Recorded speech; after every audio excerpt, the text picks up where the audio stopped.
Sahana Bhavatu Saha Viryam Karavavahai Tejasvinavadhitamastu ma vidvishavahai. Om Shanti Shanti Shanti Hari Om.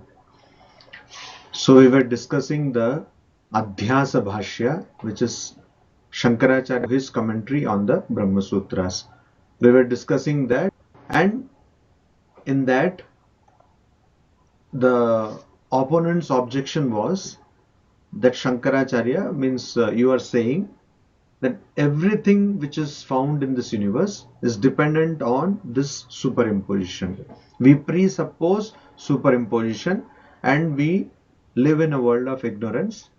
And he says that everything is going on because of this superimposition. And also everything that involves the three things of the object of knowledge, the thing which is known, that is object of knowledge, and the method by which it is known, and the person who knows, pramana, prameya, and pramatra. These are also in the realm of superimposition, and the methods of knowledge are also in this realm of superimposition, and even scriptures are all in the realm of superimposition. This is what Shankaracharya says. So the opponent objects, how can you say like that a blanket statement that everything is under superimposition? So we saw last class that Shankaracharya gives the example of how we are all in essence similar to other living beings. Though we may think that human beings are a little greater, though we may think that we have a better rationale or better reasoning faculty, but it remains nonetheless that we also behave exactly in the same manner as an animal or any other living being. And what is that? Wherever we see pratikula or unfavorable circumstances, we move ourselves from there. We try to go away from that place or that situation. We try to avoid that situation. And wherever it is anukula, favorable circumstance, tatra pravartante, we try to go to that place or we go near that person, etc. So the example was given that in the case of an animal, say a cow, it sees that a person is standing with a raised stick and it understands that, oh, this person wants to, I am mam hantum ichhami, ichhasi, that this person ichhati, this person or this thing wants to kill me, so that animal moves away from there. But if it sees somebody with some green grass in its hand, then it says that no, this person wants to give me something and goes near it. Similarly, if we see somebody with shouting or with fierce eyes or with a sword in his hand and all, we run. And if we see a person with opposite characteristics, that means with sweet words and benevolent gesture, etc., then we try to go to that person. So he says that that is what is seen in this world. So in essence, there is no difference between human beings and other living beings. Now, Shankaracharya goes to the next part of the argument. What was that he said? He said that everything in this world is based on superimposition, and also he said that the scriptures are also based on superimposition. Now you see, scriptures, we know that in the Indian tradition there are 6 philosophies which are called Astika Darshana. That means those which believe in the Vedas. And there are some which are called Nastika Darshana, which do not believe in the Vedas, like Buddhism, Charvaka, Jainism, etc. Now, why am I bringing this point of being having belief in Vedas? Because Vedas are so important to us, Sanatana Dharma. Veda is paramount. But here Shankaracharya is saying that even that Vedas, even those texts, even those scriptures are based out of ignorance. They are not in a realm of the absolute reality, but they are based out of ignorance. They also are based out of ignorance. Now that is one greatness of Hinduism or Sanatana Dharma, that it has got the courage to call the Vedas as fruitless or useless. What does it mean, useless? That means Vedas cannot by themselves grant you freedom or liberation, moksha, from the transmigratory cycle of repeated birth and death. Transmigratory circle, a cycle called sansara of janma and marana. This, by reading Vedas or by parroting Vedas, you cannot attain that.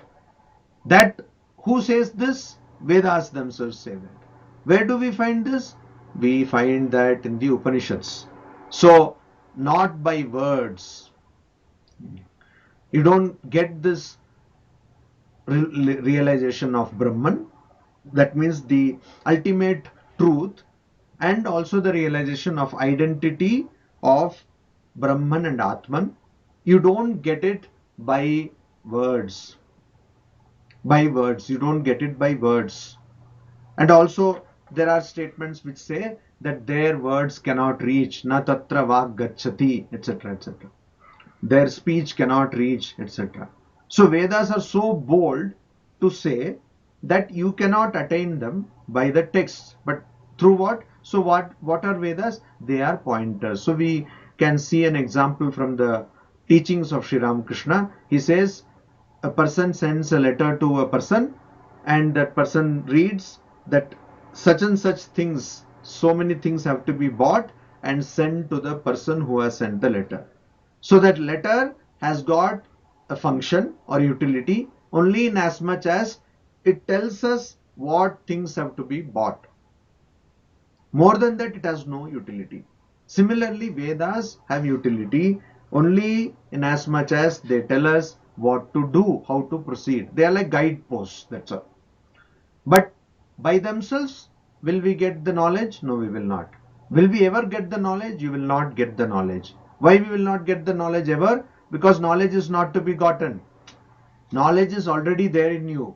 What you will get is only get rid of ignorance. You will get the destruction of ignorance. So knowledge is not something which you will acquire. You will acquire actually the destruction of ignorance. So here Shankaracharya now gives a proof or logic why Shastras are also based out of ignorance or superimposition.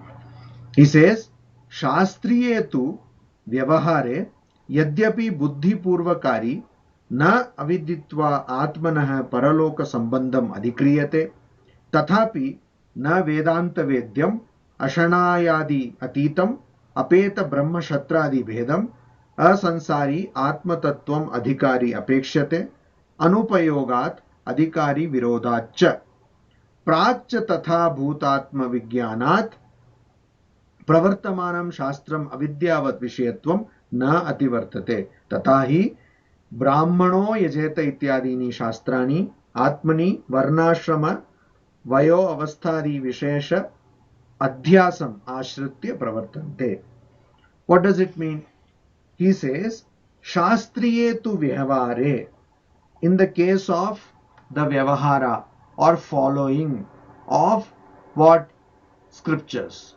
So in the case of the following of scriptural injunction, whatever has been told in the scripture, what do we find in scripture? It says either you do, vidhi, or nisheda, don't do, prohibition. These are the two things we find in the scriptures. There are do's and don'ts list. Do and don't list. If you go to any place, there are do's and don'ts. So here also in scriptures, we find vidhi, do's, and nisheda, don'ts. So when we try to follow these scriptures, vyavahara here means, in the case of following the scriptures, yadyapi buddhi purvakari, yadyapi, even though a person has buddhi purvakari, even though a person has what Shankaracharya in the previous passage talked about, that a person of cultivated mind. Shankaracharya said a person of cultivated mind will go near what is favorable and go away from what is unfavorable. Vyutpanna chittaha, that is the word he had used. So here he says buddhi purvakari, a person who actually thinks and does things, applies thought to whatever actions one does. That kind of person also na aviditva atmanah paraloka sambandham adhikriyate.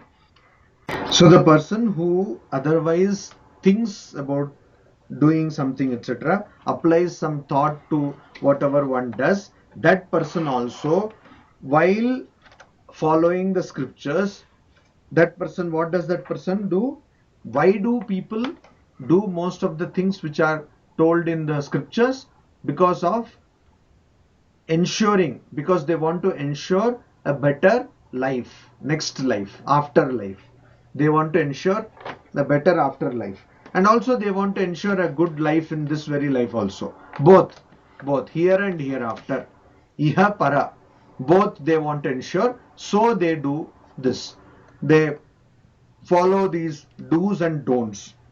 Tathapi, yet na Vedanta Vedyam, they don't know Vedanta Vedyam, that which is known through Vedanta. Vedanta means, here it means Upanishads, which comes literally towards the end of the Vedas. Not all Upanishads come towards the end of the Vedas, but most of the Upanishads, they are found towards the end of the Vedas. So Vedanta Vedyam, that which is known through Vedanta, that which can be known through the assimilation, contemplation and meditation on the statements which are told in the Vedanta.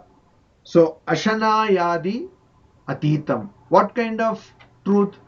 The truth of the self, Atman. What is that Atman?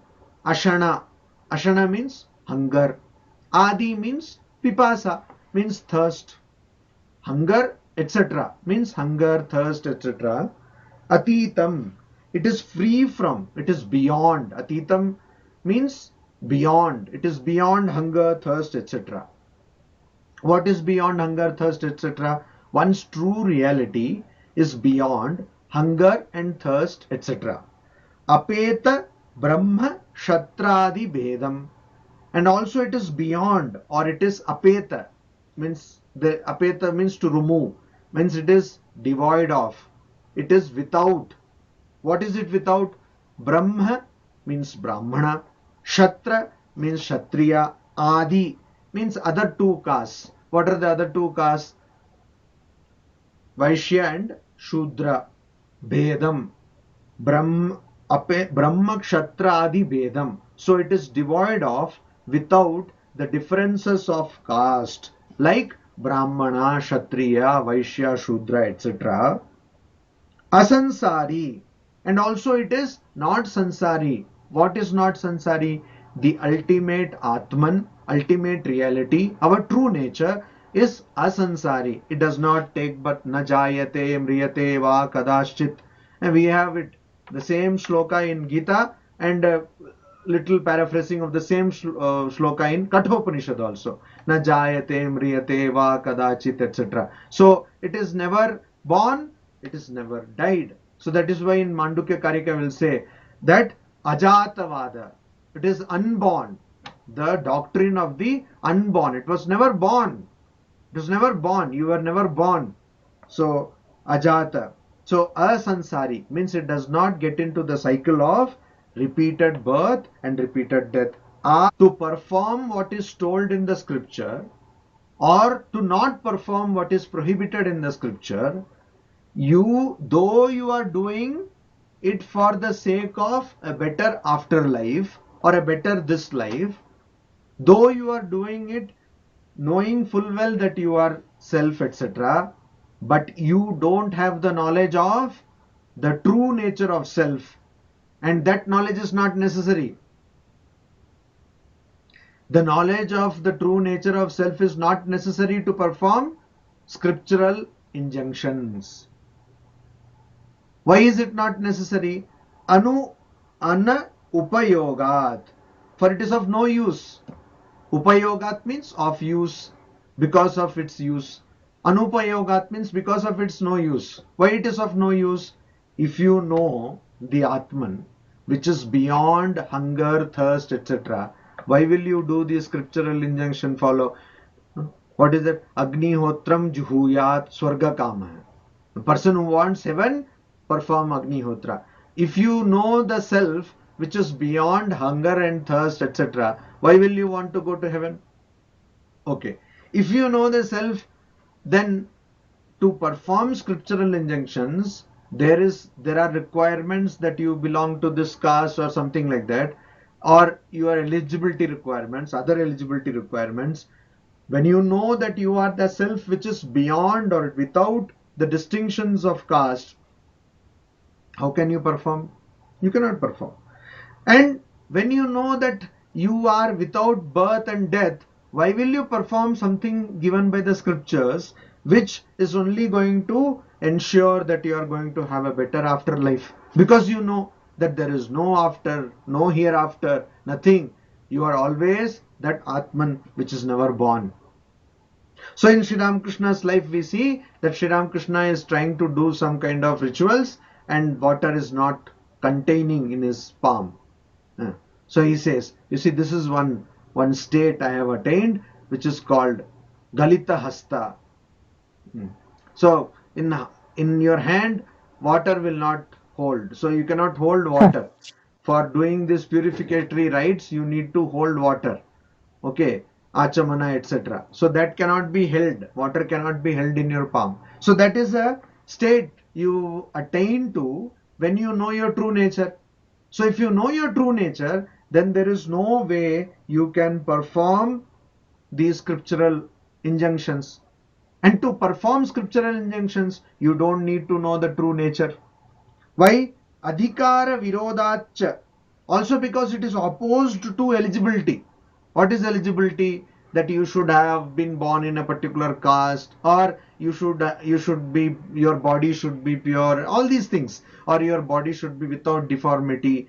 When you know that you are not the body, mind, nothing, why will you do scriptural injunctions? So the knowledge of Atman, or in other words, getting rid of ignorance, or in other words, getting rid of superimposition is not necessary to perform scriptural injunctions.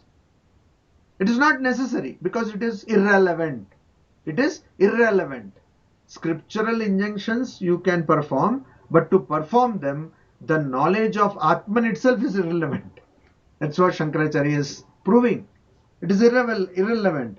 And so, prakcha tatha bhuta atma vijnanat means before bhuta atma vijnanat, before the vijnana realization of self, what has been described earlier, that is, it is beyond caste, it is beyond hunger and thirst, etc. Pravartamanam shastram, this scripture which is being talked about, avidyavad vishayatvam na ativartate. So it does not go beyond being in the limits of ignorance. You see, before a person gets the knowledge of Brahman or knowledge of Atman, all this in following the injunctions of scriptures is very much within the limits of ignorance. Na ativartante, it does not surpass ignorance. That means it is very much in the limits of ignorance. Tathahi, that means Brahmanah yajeta ityadini shastrani. That means that shastras like, or scriptural injunctions like Brahmanah yajeta. That means yajeta means shall perform sacrifice. Who? A Brahmana. A Brahmana will perform a sacrifice. All these injunctions, you see, that is very much within the limits of ignorance. Because where from Brahmana will come? Where from the very idea of Brahmana will come, if not within ignorance? Ityadini shastrani. So all the scriptural injunction like that, Atmani, what they do? they impose on Atman, on the self, Varna, Ashrama, Vaya, Avastadi, Vishesha, Adhyasam. They adhyasa, superimpose on the self. Atmani means on the self, on the Atman. What? Varna. Varna means caste. Ashrama. Brahmacharya ashrama, Grihastha ashrama, Vanaprastha, Sannyasa, etc. Stages of life. Then Vaya Avastha. Also age. All these kinds of Vishesha Adhyasam. All these kinds of differences are imposed, superimposed on self. Ashritya pravartante. So all these scriptural injunctions, they are depending on ashritya. On what? On the superimpositions of varna, ashrama. That means varna means caste, ashrama means station in life like grihastha ashrama, sannyas ashrama, etc., brahmacharya ashrama, etc., and also vaya avastha means your age, etc. So all these differences are depended upon by the scriptural injunctions, and these differences are superimposed on the Atman. Without these differences, scriptural injunctions cannot be performed. So that is why it is proven that scriptural injunctions are all scriptures are part of ignorance, are presupposing puraskritya adhyasa. Adhyasam puraskritya. They are presupposing superimposition. Without presupposing superimposition, these things cannot happen. This is what Shankaracharya has proven now. So first he said that we are all equivalent to animals. Now he is saying that all your Shastra Jnana is all actually a bunch load of ignorance. So all your life you studied so many Shastras, Vivek Chudamani, Upanishads, etc. It only increase your ignorance. Do you have any questions?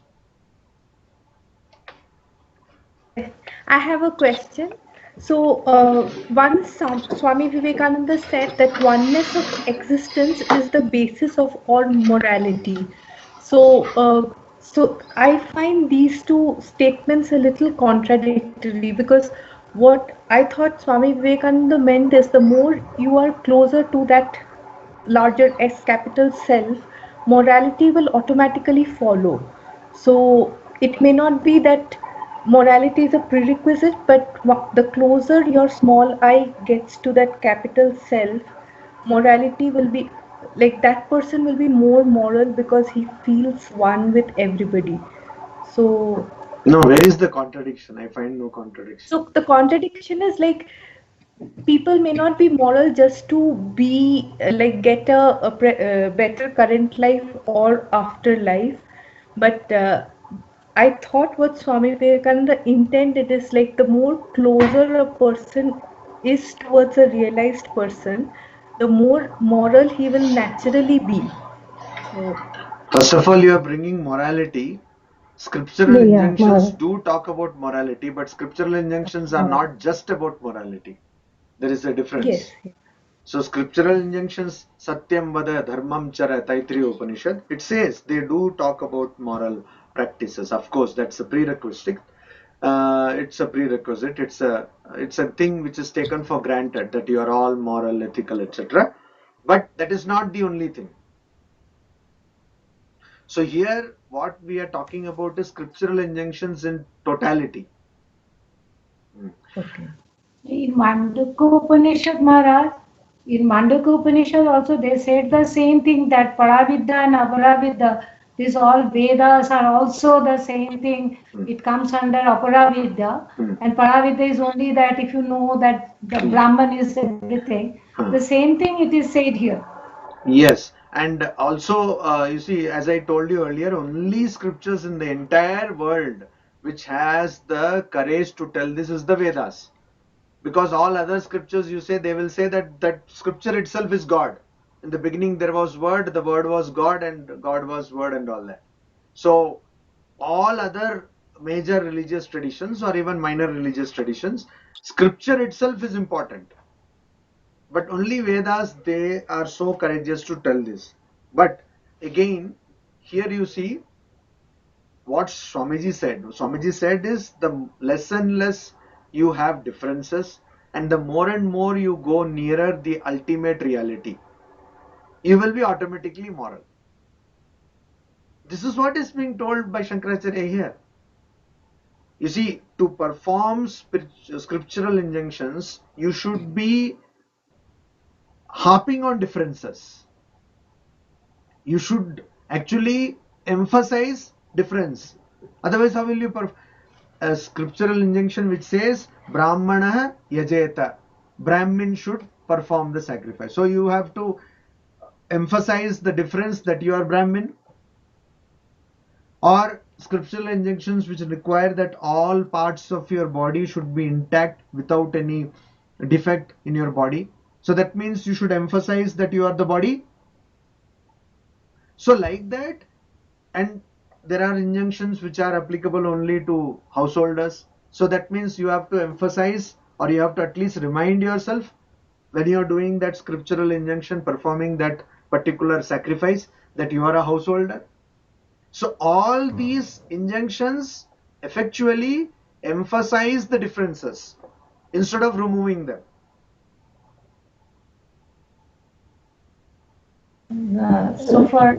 She is talking about Swami Vivekananda, and you are talking about this Shankaracharya. Shankaracharya is saying that the most of the people think about this life and the betterment of this life and the after. But Swamiji has gone out of those two.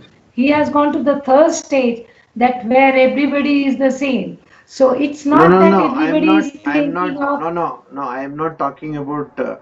Shankaracharya. No, I am not talking about Shankaracharya. What I am saying is, I'm not just talking about Shankaracharya. What I am saying is, when Swamiji says, I am not now talking about Shankaracharya. I took the thing what Serenji was telling, that Swamiji, when Swamiji says that, he says that in order to become moral, you only need to, he uses the same thing for courage and strength also in various other places, that in order to be courageous or in order to be strong, so what do you need to do? The ideal of Atman. You need to only know yourself, and then you will automatically become courageous, you will become stronger, and you will be moral. That's what Swamiji says. So in this particular question, Swamiji says that if you know your true self, then you will automatically become moral, or the closer you get to your true identity, you will become moral. That is what I am saying. To get closer to your true identity means what? Atman. That means you should not see difference, because Atman will not see difference. Then only you will become moral. So that is why scriptural injunctions here are based on differences. Or if we say that, oh, nowadays we don't follow scriptural injunctions, we don't bother, actually we, even in our day-to-day activities, you see a person may be working in a particular office, there may be various designations, there may be different wealth levels, knowledge levels, all these are differences. So our day-to-day transactions are all based on differences. If we have to become moral, automatically, as Swamiji said, we have to go closer to our true reality. To do that, we have to go beyond differences.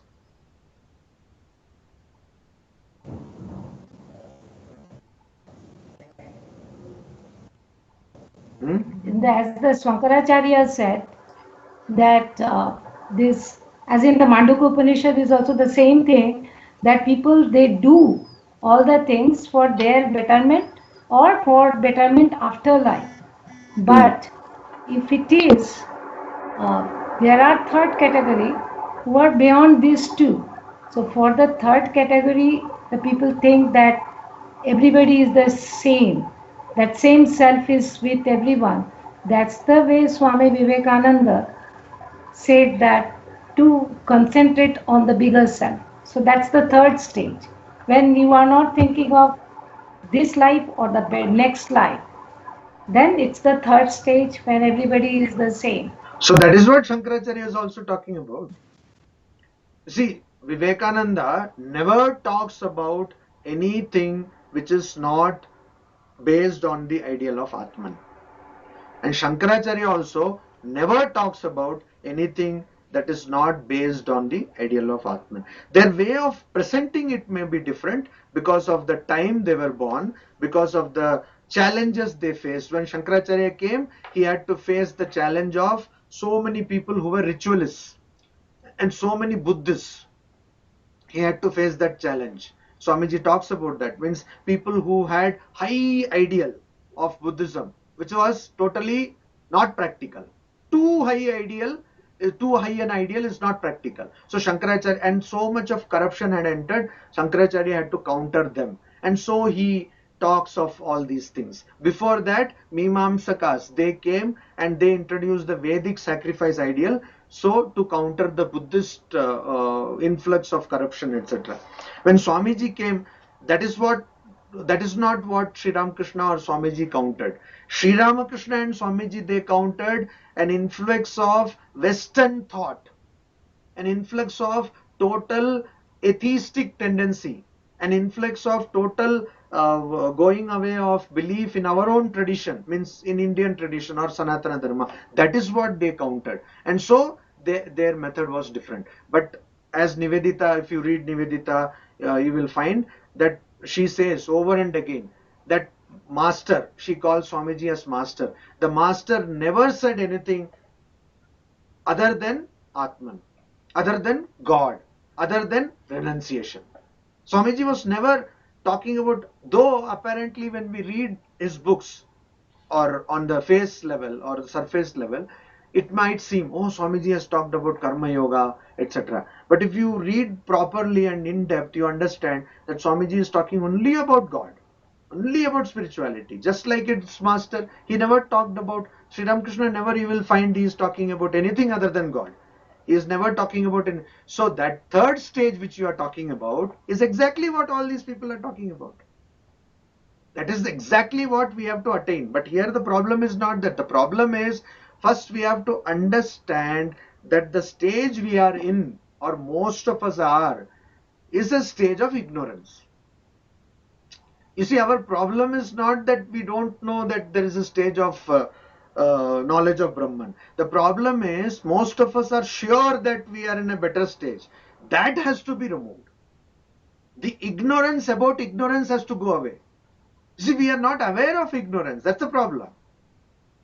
So that is why Shankaracharya tells this, and that is why Swamiji, what did Swamiji say? Swamiji says that you, see, same thing. He says you should be courageous, you should be strong. Why? Because of the ideal of Atman. Swamiji immediately takes everything. You read lectures from Colombo to Almora, on the face of it, it appears as though Swamiji is giving a clarion call to the nation, get up, etc. Call to the nation, we also, that book, etc. And to increase self-confidence. But if you read properly, you will understand Swamiji is taking everything to the ideal of Atman. If you know that I am not the body, I am not the mind, if you know that I am the Atman, then automatically you don't, whom will you fear? You will have ultimate strength. So that is the thing. So here you see the third stage, or in Mandukya Upanishad, where we talk about Jagrat, Swapna, Shushupti, we talk about the state of Turiya, the fourth state. The fourth state is what we should attain. Everyone is talking about that state. But the point is, do we know, or are we aware that the state we are in now is a state of ignorance? That's the point. That is why Shankaracharya is making so much of adhyasa. First we should understand that we are now in a state which, and I think in a different manner, Swamiji also critiques. You see, Swamiji goes abroad, he criticizes the American culture. He tells them their better things and he critiques them. When he is in India, he criticizes critiques the Indian culture. He says jealousy is the bane of this nation, etc., etc. But only Swamiji can do that, because Swamiji is one with whatever culture he is talking about. When he is talking about the Americans, he is one with the Americans. So the Americans don't take offense to that, because they know he is one of us. When Swamiji comes to India and talks about, he goes to Chennai and he says, is there not enough water in the ocean to drown you, your gowns, diplomas, etc.? So they don't take offense to that, because they know that Swamiji is our own. You see, so getting identified with the ultimate truth, Swamiji sees in different lights, different places. Why does he criticize? Because unless he criticizes, unless he tells us, we will not be aware of the state we are in. That's the point. Unless, so Shankaracharya tells Adhyasa, this is superimposition is there. Unless he tells that, are we aware? We are not. See, we do the same mistake again and again and again, and we never realize that we are doing mistake. Like Sri Ramakrishna's famous example, camel going and eating cactus. We do that over and again. We read this. The funniest part is, we read this example, we quote this example, memorize this example, but yet we do that same. Are we free from this ignorance that we are in ignorance? We are not in ignorance. Are we free? All of us are cocksure about our understanding, but that is the problem. So you see, in Zen Buddhism also, first thing they do, it's a rigorous practice. Nowadays there are various strains of Zen Buddhism. Most of them, they make it so simple, as though you just eat, just sleep, that is Zen Buddhism and all that. You see, that is not Zen Buddhism. It is no Buddhism at all. Buddhism means first you should know that there is dukkha, and then there is way out of dukkha. That is Buddhism. So you just trying to, package. Like Hinduism also, Vedanta also, many people package. Packaging will not do. Anyway, so in Zen Buddhism, first one is taught how to not think. How to go beyond logic. And how to understand that I am not sure. I should not be sure or definite about anything. So that one has to be for years of training, and then it becomes, you try to understand that. Are we, in our Sanatana Dharma also, it is, for example, for a devotee, Ram ki ichha. Everything is mother's will. What does it mean? That means nothing is your will. Why is it told? What does it mean? Nothing is, even this telling that everything is mother's will, you have to practice, right? So what does it mean that it is not your will? It is definitely your will.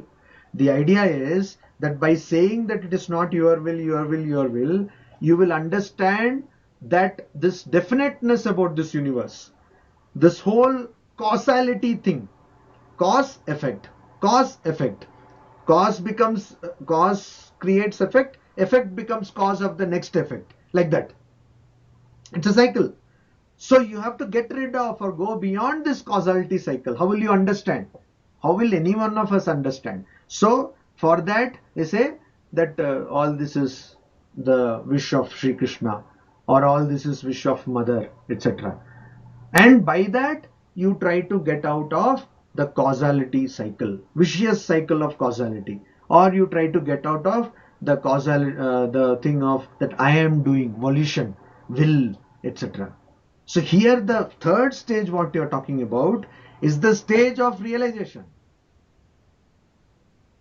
It is the stage of knowing one's true nature.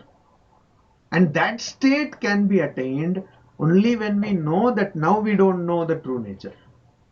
Otherwise, you see, we all know, knowledge is not going to come from somewhere else. Knowledge is already there with us. But we are not aware of that. Why? Because of ignorance. So that ignorance has to be removed. So how will we remove ignorance? See, this is something, it is a total paradigm shift. It is nothing like what we have come across till now. Nothing like what we have. Everything has a cause and effect, cause and effect. Everything is in the space-time continuum. That is how we think. But we have to go beyond thought. How is it possible? So there is nothing to compare it with. It's incomparable. So that is why it takes so much of drilling. It takes so much of drilling. Let it be Sri Ramakrishna, Swami Vivekananda, Lord Buddha, Jesus Christ, or Shankaracharya, anybody. So if you read the Bible, actually the essence of Bible you can read in any one of the gospel. That's all. And if you read 10 lines, you understand, oh, this is Bible. But the Bible is again so many parables, so many hymns, so many illustrations, so many that, this, etc. Why? Because constantly drilling. If you read the gospel, first 4 pages of gospel, English edition, I think is the entire what gist of gospel is there in that first 4 pages. Means where the diary starts, not where Mahendranath Gupta is describing Dakshineshwar, but when it starts proper. First 4 pages is sufficient. But is it sufficient for us? It is not. Sri Ramakrishna tells it over and again and again. Everybody, they religiously read gospel every day, 1 page, and they are reading it for so many years. What happens? Nothing. Because we are so sure. I am happy. By the grace of Sri Ramakrishna, I am happy. I am able to go to my temple. I am able to go to all the retreats, etc. I am able to read the book. I am happy. That is the height of ignorance. That you think that you are not ignorant is the height of ignorance. I am happy. So that is why is Adhyasa Bhashya important? Why is it that we should also read Swamiji's scoldings? Not only just read the pep talk of Swamiji, may not be exact phrase, good phrase to use for Swamiji's utterances, but not read just that which boosts confidence, but also read those lines or those passages or those texts of Swamiji which actually are very caustic. Why? Unless we read them, we don't understand that we are foolish. Unless we read the letters of Swamiji where he scolds left and right, we don't understand that we are completely doing everything foolishly. So that is why this is necessary, Adhyasa Bhashya or anything. If you read some texts like, there are many texts written by Shankaracharya where he, even in Vivek Chudamani in the beginning, he scolds left and right. That are you not ashamed, etc. Why? Because so that we understand that we are caught up in this causality cycle. We are caught up in the cycle of logic. We are caught up in the mesh of body-mind complex. And that is true. Just think 1 hour. I don't think more. 1 hour every day, if we can practice honestly believing that I am not the body, I am not the mind. 1 hour. And then we understand how difficult it is. So 1 hour if you have to practice, that means you should not eat, you should not drink, you should not acknowledge the body. Are you getting what I am trying to tell here? You should not acknowledge the body for 1 hour. Even 1 hour, we are in 24 hours, in 1 hour, we are not able to. So that third stage will come when we are completely established in the knowledge that I am not the body, I am not the mind. That is the stage. Like it happened with Sri Ramakrishna or other people. So that stage, to attain that stage, we have to go through we have to get lot of beating. Means this comfortable thought process should get lot of beating. Do you want to add something or correct something or something? No. Understood clearly. No, I'm talking about her. Oh. Huh? It's yes, Maharaj. Actually, I think that the main thing, as you are saying, that if one can meditate for 1 hour, that's the real thing. Even only meditation on Om also will do a lot. That will be fine. Yeah, but you see here again, Om is also a symbol. If we talk from the ultimate Advaitic perspective, Om is also a symbol. I am getting support of something. So thinking of no symbol, no form, dependent on, that is why Swamiji started Advaita Ashrama, Mayavati. The ideal is too high. And that's why I'm saying I'm not talking about meditation. I'm talking about being awake with eyes open and yet not acknowledging your body. 1 hour every day if we practice. Not acknowledging our body. So it is actually, so you understand, it is so difficult. And so that is why we find these texts also, they use logic, they use scolding. If you read Swamiji's Jnana Yoga, when you read Swamiji's Jnana Yoga, you see so much of logic he uses in Jnana Yoga lectures. And he also uses scolding. Raja Yoga lectures also, he suddenly from one plane he will start scolding. So it is all good to read Brahma Sutras with Shankaracharya's commentary or without commentary, whatever.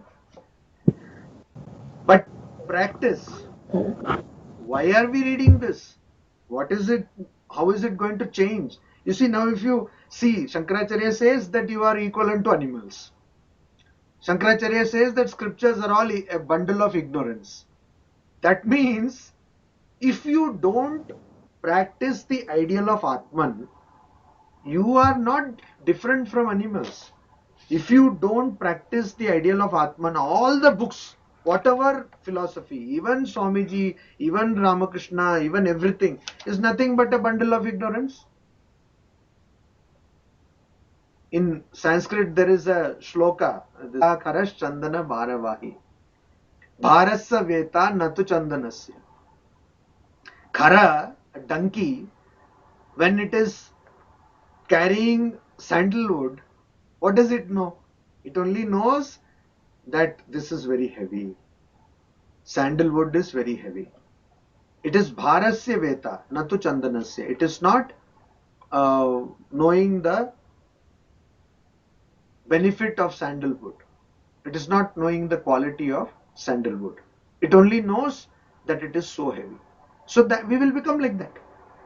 If a person who studies something and does not understand the sara, then we will become just like that. We will be carriers like donkeys. I have read so much. What is the use? See, there are professors who read so much. They read Vedanta, everything. They write theses and they guide research and all that. What is the use? Have you understood that this world is false? As we see it is false. Swamiji, Swami Turiyanandaji, when he was going to Sri Ramakrishna, and for some time he did not come. What are you doing? I am studying Vedanta. What is told there in your Vedanta? Brahma Satya Jagat Mithya. This apparent universe is false and the ultimate reality is true. That is what is told. So realize that. Otherwise, you see, Brahma Sutra, reading all these things is not going to. That is the beauty of studies of Vedanta, particularly Advaita Vedanta. At every point of the study, the teacher or the scripture or the text itself will remind you again and again that you are doing something which is useless.